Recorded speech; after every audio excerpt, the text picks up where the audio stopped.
नमस्कार मित्रांनो, सर्वांचं स्वागत आहे आपल्या या डेली करंट अफेअर्स यूट्यूब चॅनलवर। येथे तुम्हाला दररोजच्या महत्त्वाच्या घडामोडींवर सराव करता येईल। तर चला सुरू करूया। आज आपण 7 जानेवारी या दिवसातील काही महत्त्वाचे चालू घडामोडी प्रश्न बघणार आहोत। चला तर मग सुरू करूया। आजचा पहिला प्रश्न असा आहे की भारतीय मानक ब्युरोने BIS 7 जानेवारी 2026 रोजी आपला कितवा स्थापना दिवस साजरा केला? A 75वा, B 78वा, C 79वा, D 80वा। या प्रश्नाचे योग्य उत्तर आहे पर्याय C 79वा। BISच्या full form bureau of Indian standards, भारतीय मानक ब्युरो। स्थापना 7 जानेवारी 1947 रोजी भारतीय मानक संस्था ISI म्हणून याची स्थापना झाली होती। पुढे 23 डिसेंबर 1986 रोजी संसदेच्या कायद्याद्वारे याचे रूपांतर भारतीय मानक ब्युरो BIS मध्ये करण्यात आले। मुख्यालय नवी दिल्ली। मंत्रालय ही संस्था भारत सरकारच्या ग्राहक व्यवहार, अन्न आणि सार्वजनिक वितरण मंत्रालयांतर्गत कार्य करते। उद्देश उत्पादनांची गुणवत्ता, प्रमाणीकरण स्टँडर्डायझेशन आणि हॉलमार्किंग सुनिश्चित करणे। यामुळे ग्राहकांना सुरक्षित आणि दर्जेदार वस्तू मिळण्यास मदत होते। आता दुसरा प्रश्न बघूया। आशियाई विकास बँकेने ADB कोणत्या भारतीय राज्याला रस्ते सुधारणेसाठी $200 दशलक्ष कर्ज मंजूर केले आहे?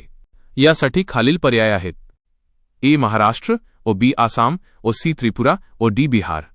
या प्रश्नाचे योग्य उत्तर आहे पर्याय C त्रिपुरा। संबंधित काही महत्त्वाचे मुद्दे। ADBच्या full form Asian development bank, आशियाई विकास बँक। मुख्यालय मनिला, फिलिपिन्स। उद्देश या कर्जाचा मुख्य उद्देश त्रिपुरातील राज्य महामार्गांचे नूतनीकरण करणे, रस्ते सुरक्षित करणे आणि ईशान्य भारतातील कनेक्टिव्हिटी वाढवणे हा आहे। त्रिपुराबद्दल त्रिपुरा ही 3 बाजूंनी बांगलादेशने वेढलेली आहे, त्यामुळे येथील रस्ते सुधारणा व्यापार आणि पर्यटनासाठी अत्यंत महत्त्वाची आहे। आता पुढील तिसरा प्रश्न बघूया। नुकतेच निधन झालेले सॅम पिरोज भरूचा हे भारताचे माजी कोण होते? यासाठी खालील पर्याय आहेत: A मुख्य निवडणूक आयुक्त, B सरन्यायाधीश, C RBI गव्हर्नर, D राष्ट्रपती। या प्रश्नाचे योग्य उत्तर आहे पर्याय B सरन्यायाधीश। अतिरिक्त माहिती। महत्त्वाचे निर्णय। त्यांच्या कार्यकाळात त्यांनी संविधानाचे संरक्षण आणि न्यायालयीन स्वायत्तता जपण्यावर मोठा भर दिला होता। न्यायालयीन प्रवास त्यांनी केवळ सर्वोच्च न्यायालयातच नव्हे तर मुंबई आणि कर्नाटक उच्च न्यायालयातही मोलाचे योगदान दिले आहे, जे तुम्ही नमूद केले आहे। ओळख। कायदे क्षेत्रात त्यांना शिस्तप्रिय आणि पारदर्शक कामकाजासाठी आदराने ओळखले जाते। आता चौथा प्रश्न बघूया। महाराष्ट्र शासनाने 7 जानेवारीपासून कोणता सप्ताह स्वच्छता सप्ताह म्हणून साजरा करण्याची घोषणा केली आहे? यासाठी खालील पर्याय आहेत: A रस्ता सुरक्षा सप्ताह, B महास्वच्छता आणि आरोग्य सप्ताह, C युवा शक्ती सप्ताह, D कृषी क्रांती सप्ताह। या प्रश्नाचे योग्य उत्तर आहे पर्याय B महास्वच्छता आणि आरोग्य सप्ताह। अतिरिक्त माहिती। विशेष अभियान।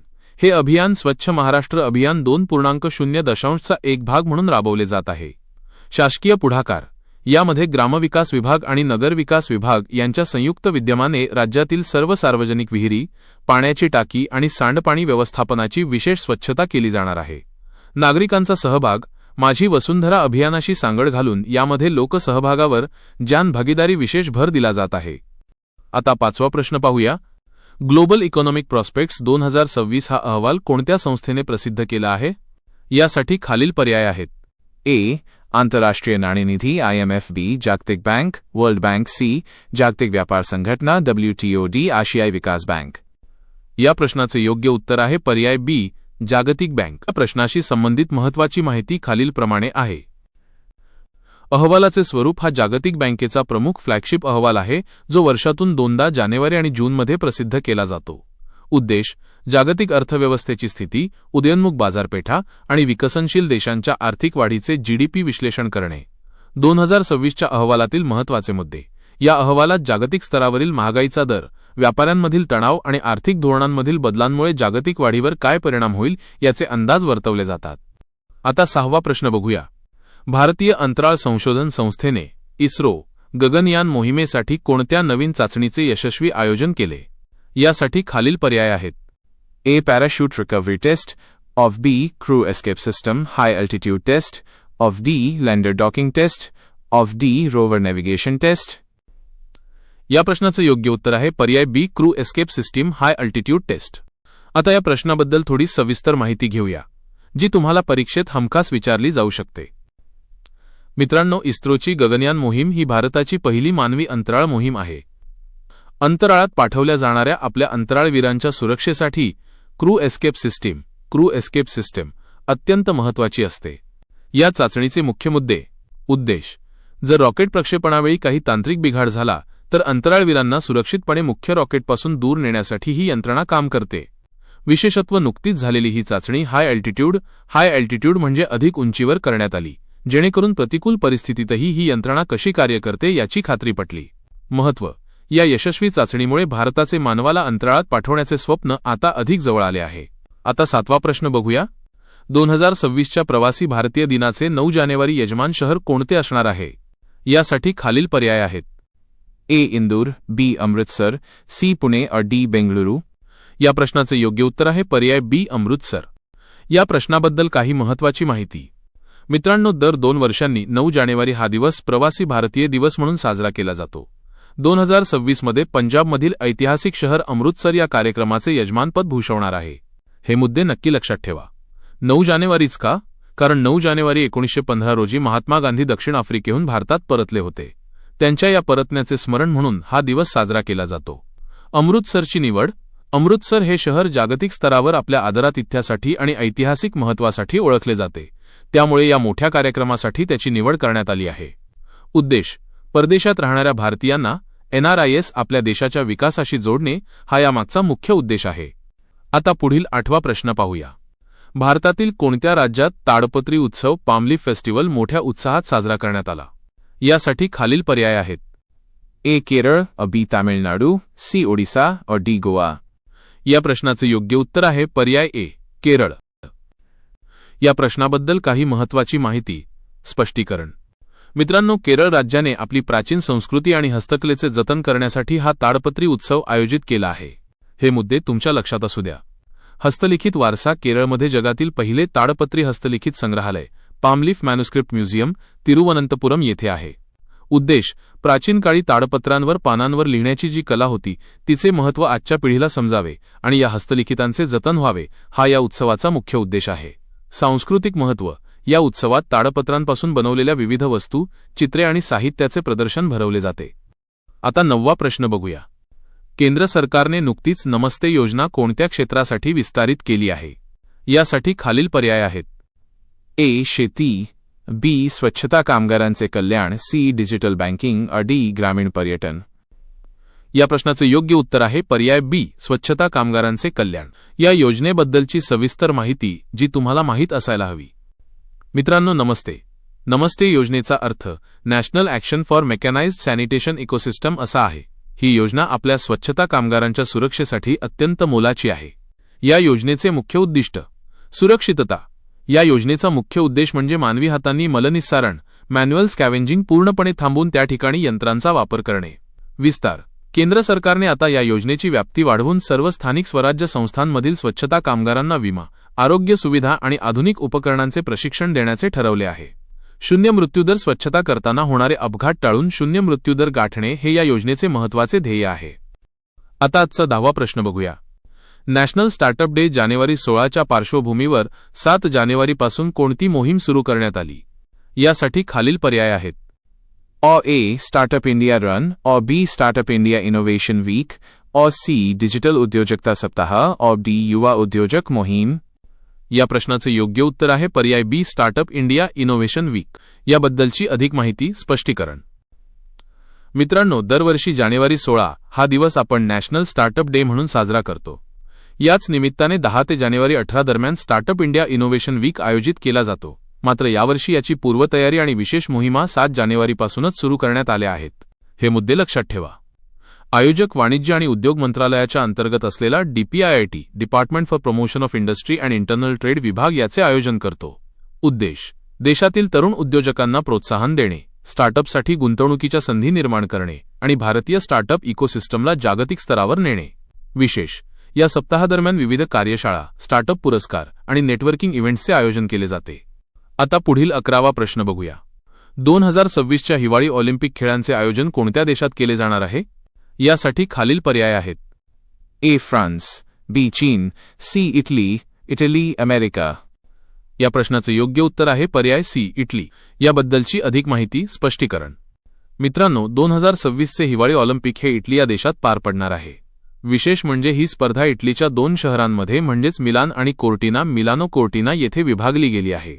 हे मुद्दे तुमच्या परीक्षेसाठी महत्त्वाचे आहेत. अधिकृत नाव या स्पर्धेला मिलानो कोर्टिना 2026 असे संबोधले जाते. कालावधी: हे खेळ साधारणपणे फेब्रुवारी 2026 मध्ये आयोजित केले जातील. इतिहास: इटलीने यापूर्वी 1956 आणि 2006 मध्ये देखील ऑलिम्पिकचे आयोजन केले होते. मॅस्कॉट या स्पर्धेचे शुभंकर टीना आणि मिलो हे 2 गोड प्राणी स्टोट्स आहेत. आता पुढील 12वा प्रश्न पाहूया. भारतीय रिझर्व्ह बँकेने आरबीआय कोणत्या पेमेंट बँकेवर नवीन ग्राहक जोडण्यावर निर्बंध घातले आहेत? यासाठी खालील पर्याय आहेत. Of A Airtel payment bank, of B Jio payment bank, और सी पेटीएम पेमेंट बँक, और D India post payment bank. या प्रश्नाचे योग्य उत्तर आहे पर्याय सी पेटीएम पेमेंट बँक. याबद्दलची अधिक माहिती स्पष्टीकरण.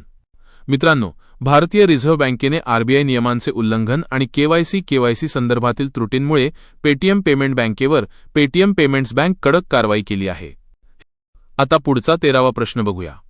नुकत्याच झालेल्या करारानुसार भारत कोणत्या देशाकडून ग्रीन अमोनिया पहिली खेप आयात करणार आहे? यासाठी खालील पर्याय आहेत. ए UAE, और बी इजिप्त, सी सौदी अरेबिया, और डी ओमान. या प्रश्नाचे योग्य उत्तर आहे पर्याय डी ओमान. याबद्दलची अधिक माहिती स्पष्टीकरण. मित्रांनो, भारत आपल्या ऊर्जेच्या गरजा पूर्ण करण्यासाठी आता शाश्वत पर्यायांकडे वळत आहे. ओमानकडून होणारी ही ग्रीन अमोनियाची पहिलीच मोठी आयात आहे. हे मुद्दे तुमच्या माहितीसाठी. ग्रीन अमोनिया म्हणजे काय? जेव्हा सौर किंवा पवन ऊर्जेसारख्या अक्षय ऊर्जेचा वापर करून हायड्रोजन आणि नायट्रोजनपासून अमोनिया तयार केला जातो तेव्हा त्याला ग्रीन अमोनिया म्हणतात. यात कार्बन उत्सर्जन 0 असते. कराराचे महत्त्व: भारताने 2070 पर्यंत नेट झिरो उत्सर्जनाचे लक्ष्य ठेवले आहे. त्या दिशेने हे एक मोठे पाऊल आहे. वापर: या अमोनियाचा वापर प्रामुख्याने खते तयार करण्यासाठी आणि इंधन म्हणून केला जाणार आहे. आता 14वा प्रश्न पाहूया. महाराष्ट्र गौरव पुरस्कार 2026 ने कोणाला सन्मानित करण्यात आले? नुकत्याच झालेल्या घोषणेनुसार. यासाठी खालील पर्याय आहेत. ए सचिन तेंडुलकर, बी आशा भोसले, सी डॉक्टर अभय बंग, और डी वरीलपैकी सर्व. या प्रश्नाचं योग्य उत्तर आहे पर्याय डी वरीलपैकी सर्व. याबद्दलची अधिक माहिती स्पष्टीकरण. मित्रांनो, महाराष्ट्र शासनातर्फे दिला जाणारा महाराष्ट्र गौरव पुरस्कार हा विविध क्षेत्रांत उत्तुंग कामगिरी करणाऱ्या व्यक्तींना दिला जातो. 2026च्या पुरस्कारांमध्ये सचिन तेंडुलकर यांना क्रीडा क्षेत्रातील त्यांच्या अतुलनीय योगदानासाठी, आशा भोसले यांना भारतीय संगीत क्षेत्रातील त्यांच्या जादुई आवाजासाठी आणि दीर्घ प्रवासासाठी, डॉक्टर अभय बंग यांना गडचिरोलीसारख्या दुर्गम भागात आरोग्य सेवा आणि समाजकार्यासाठी गौरवण्यात आले आहे. हे मुद्दे लक्षात ठेवा. हा पुरस्कार महाराष्ट्र दिनाच्या पार्श्वभूमीवर किंवा विशेष राज्य महोत्सवात घोषित केला जातो. एकाच वेळी कला, क्रीडा आणि समाजसेवा अशा तिन्ही महत्त्वाच्या क्षेत्रांतील दिग्गजांना हा सन्मान मिळणे हे राज्यासाठी गौरवास्पद आहे. आता आजचा शेवटचा 15वा प्रश्न बघूया. देशातील पहिले संविधान उद्यान कॉन्स्टिट्यूशन पार्क कोणत्या राज्याच्या राजभवनात उभारण्यात आले आहे? यासाठी खालील पर्याय आहेत. ऑट ए महाराष्ट्र, ऑट बी राजस्थान, ऑट मध्य प्रदेश, ऑट डी गुजरात. या प्रश्नाचे योग्य उत्तर आहे पर्याय बी राजस्थान. महत्त्वाचे स्पष्टीकरण. राजस्थानची राजधानी जयपूर येथील राजभवनात हे संविधान उद्यान उभारण्यात आले आहे. भारताच्या राष्ट्रपती द्रौपदी मुर्मू यांच्या हस्ते याचे उद्घाटन करण्यात आले होते. संविधानाची निर्मिती प्रक्रिया आणि त्यातील ऐतिहासिक घटनांचे दर्शन घडवणे हा या उद्यानाचा मुख्य उद्देश आहे. तर मित्रांनो, हे होते आजचे महत्त्वाचे 15 चालू घडामोडींचे प्रश्न. तुम्हाला हा व्हिडिओ कसा वाटला हे कमेंटमध्ये नक्की सांगा. जर तुम्हाला ही माहिती उपयुक्त वाटली असेल तर व्हिडिओला लाईक करा आणि तुमच्या स्पर्धा परीक्षेची तयारी करणाऱ्या मित्रांसोबत शेअर करा. अशाच रोजच्या चालू घडामोडींच्या अपडेट्ससाठी आपल्या डेली करंट अफेअर्स चॅनलला सबस्क्राईब करायला विसरू नका आणि बेल आयकॉनवर क्लिक करा. उद्या पुन्हा भेटूया नवीन प्रश्नांसह. तोपर्यंत अभ्यास करत रहा. धन्यवाद.